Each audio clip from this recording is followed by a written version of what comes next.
तो फ्रेंड्स मेरे चैनल को लाइक शेयर सब्सक्राइब कीजिए और बेल आइकन को दबाइए।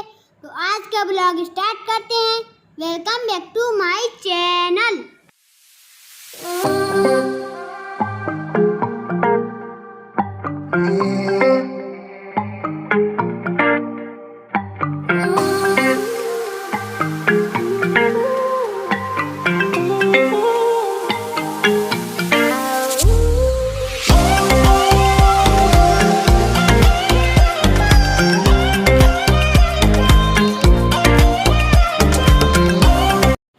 हाय एवरीवन। आज आज है शरद की पूर्णिमा, तो आप लोगों को शरद की पूर्णिमा की हार्दिक बधाई। और बज चुके हैं 11:30 और मैं पूजा करने के लिए बिल्कुल रेडी हो गई हूँ। और मैं पूजा करने के बाद पूजा वाला ब्लॉग वो वीडियो जो होगा मैं आप लोगों को दिखाऊंगी। और तो मैं चल रही हूँ और मैंने पहनी हुई है ये, घर में कोई है नहीं तो मैं अपने हाथ से ही दिखा दूंगी अपने आप को किस तरीके से साड़ी पहनी हुई है, किस कलर की ये है। और मैं फ़िलहाल अकेली हूँ, बच्चे होते तो वो बना देते वीडियो, और मुझसे अपने आप इस तरीके से जैसा आता है मैंने दिखा दिया आपको। ठीक है फ्रेंड्स, तो चलती हूँ मैं और मिलूँगी पूजा में। Hello everyone. और ये देखिए मैं पहुंच चुकी हूँ अम्मा के घर पे पूजा करने के लिए। और मैं ज़्यादातर वहीं चली जाती हूँ क्योंकि यहाँ पे मैं अकेली हो जाती हूँ पूजा के लिए। वहाँ पे कम से कम ये 2-3 लोग हो ही जाते हैं, तो इसलिए मैं वहीं चली जाती हूँ। और ये देखिए ये पेड़ा रखे हुए हैं, तो ये भाभी के रखे हुए हैं और मेरे रखे हुए हैं। और अम्मा व्रत नहीं रखती हैं, लेकिन वो पूजा करवाने के लिए कर देती हैं सब कुछ, और हम लोग बैठे रहते हैं, वो सारी व्यवस्था कर देती हैं। फिर इसके बाद हम लोग, और ये भाभी साड़ी दिखा रही थी, वो कल लेके आई थी, तो ये जो है इसमें 2-3 जगह पे छेद हैं उसमें छोटे छोटे से, तो वो चेंज करने के लिए कह रही थी। तो और दिखाई उन्होंने कि ये देखो यहाँ से इसमें है। तो ये साड़ी लेके आई थी वो कल, ग्रीन कलर की है, पूरी प्लेन है, हल्का फुल्का वर्क है। मैंने आपको बताया था कि ये सब बहुत ही, और ये देखिए इतनी परेशानी में हम लोगों को एक साड़ी मिली, वो भी मतलब अब ले ली थी क्योंकि ऐसी तो नहीं है कि वो बहुत अच्छी लगी हो या एक नज़र में पसंद आई हो, ज़बरदस्ती की साड़ी है। तो ये देखिए रंग लग चुका है।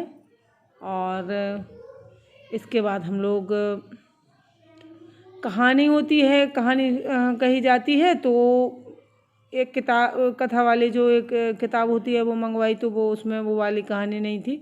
और ये पहले मुझे लगा दिया था भाभी ने, फिर इसके बाद अम्मा को हल्दी लगा दी, और फिर इसके बाद खुद लगा लिया। और ये भतीजा खड़ा है और भतीजी भी बैठी हुई है एक यहीं पे।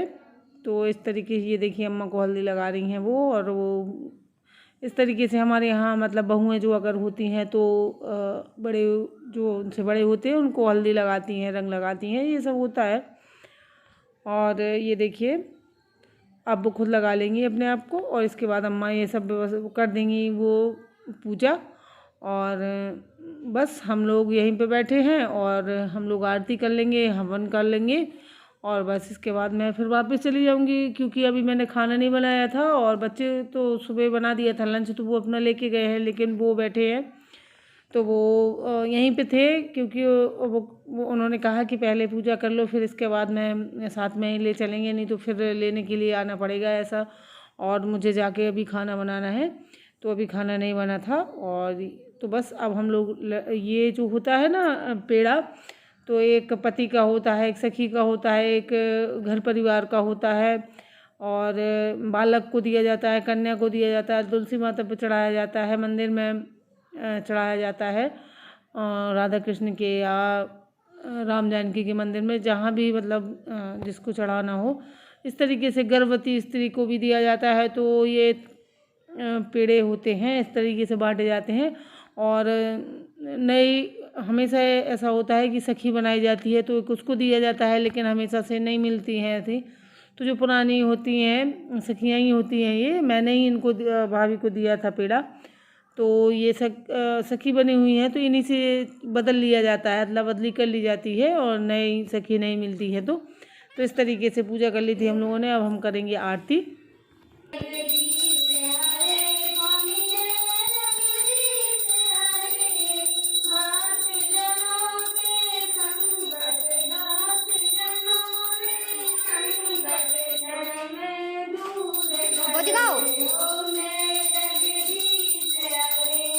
हम लोग आरती जो है गा रहे हैं और ये छोटे वाला भाई का घर है और यहीं एक बगल में जो है बड़े वाले भाई का है।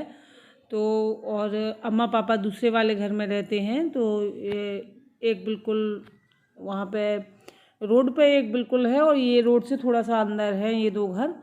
तो इस तरीके से ये दोनों अपने अपने अलग अलग घर हैं इन लोगों के। और पापा अम्मा अलग रहते हैं क्योंकि वहाँ पे ऊपर कुछ लेडीज़ हैं किराएदार रहती हैं और उनके साथ कोई जेंट्स नहीं रहता है, वो अकेली रहती है। तो पहले मैं उस घर में रहती थी जब मेरा नहीं बना था, तो वो मेरे साथ ऊपर वाले पोर्शन में वो रहती थी। अब जैसे मैं अपने घर में आ गई तो फिर उन लोगों को कहने लगी कि अंकल कोई नहीं रहता है, तो फिर अम्मा पापा रहने लगे थे उनके साथ। तो ये मैं आ रही हूँ वापस और इसके बाद हम मिलेंगे अब।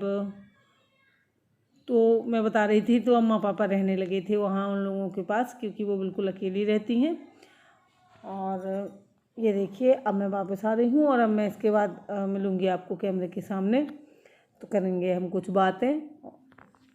हाय एवरीवन, कैसे हैं आप सब? आई होप कि आप सब अच्छे होंगे, खुश होंगे और मैं भी बिल्कुल बढ़िया हूँ। जैसे कि आपको पता ही है कि मेरा व्रत है, आज शरद की पूर्णिमा है।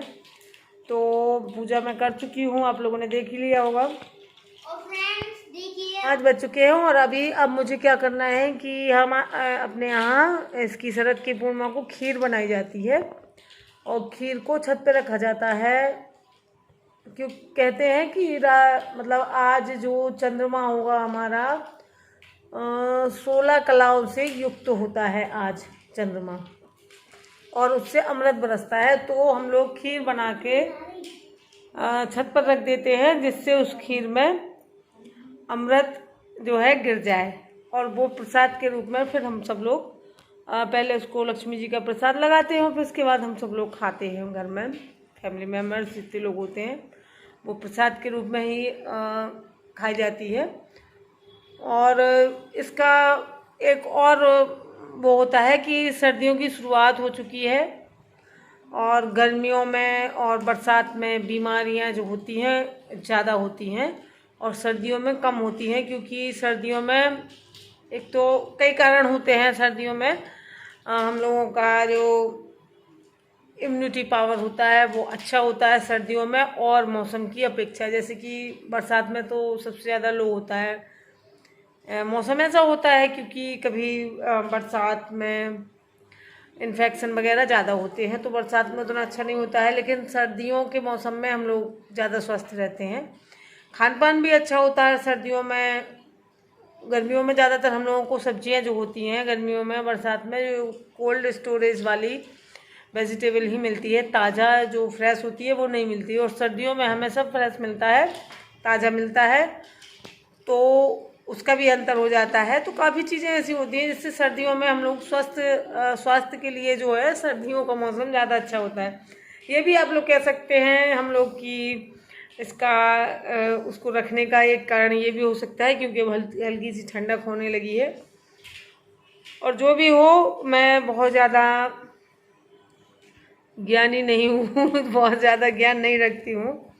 जितना मुझे समझ में आता है तो मैं आप लोगों के साथ शेयर कर देती हूँ। खीर बनाई जाती है, वैसे कई जगह चावल की बनाई जाती है और हमारे यहाँ कद्दू की ही बनाई जाती है। तो मैं अभी कद्दू की खीर बनाऊँगी। वह बहुत है मेरे लिए कि आप लोग इतना ही वॉच कर लिया करें, लेकिन कर लिया करें। और तो वो मैं किसी और दिन आप लोगों के साथ शेयर कर दूंगी।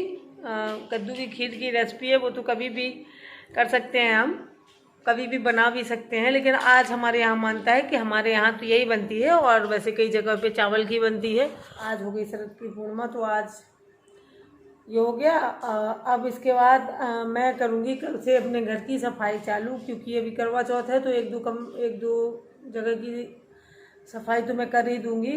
क्योंकि फिर सीधा दीपावली में एकदम से सारा काम इकट्ठा हो जाता है, तो फिर उसी दीपावली के दिन तक फ्री नहीं हो पाती हूँ। इस बार सोच रही हूँ कि पहले से शुरू कर दूँ ताकि मतलब दीपावली के 1-2 दिन पहले फ्री हो जाऊँ, तो अच्छे से त्यौहार भी मना सकते हैं। नहीं तो फिर अपना जो है, और मैं सोच रही हूँ कि ये पर्दे वगैरह जो है मेरे घर में जितने भी, मैं सोच रही हूँ कि मैं इनको धुल के और सुखा के रख दूँ। तो ऐसे ये काम निपटाती जाऊँ धीरे धीरे। और फिर उसके बाद देखिए मुझे अकेले ही करना पड़ता है, हाउस हेल्पर मैंने कोई नहीं रखी हुई है, और बच्चे स्कूल जाते हैं और सब अपने अपने काम पे जाते हैं। मैं घर में अकेली रहती हूँ, तो मुझे अकेले ही करना पड़ेगा ये सब। छुट्टी वाले दिन ज़रूर जो होंगे तो मदद करवा देंगे, और छुट्टी वाले दिन मुझे नहीं लगता है कि कुछ काम हो पाता है घर का, और छुट्टी वाले दिन तो बस ऐसे ही निकल जाता है काम। जो डेली वाला काम है वही इतना लेट हो जाता है, और एक्स्ट्रा काम भी हो जाते हैं। तो ठीक है फ्रेंड्स, वीडियो लंबा हो रहा है, तो मैं मिलूंगी आपको कल के ब्लॉग में, और आज के लिए बस इतना ही। तो आज जो हमारे यहाँ पूजा हुई है शरद पूर्णिमा की, आप सभी को हार्दिक शुभकामनाएं। तो जो लोग नए देखते हैं वो सब्सक्राइब कर लें मेरे चैनल को, और देखने वाले लाइक कर दिया करें। तो मिलती हूँ कल के ब्लॉग में, कल तक के लिए बाय बाय फ्रेंड्स।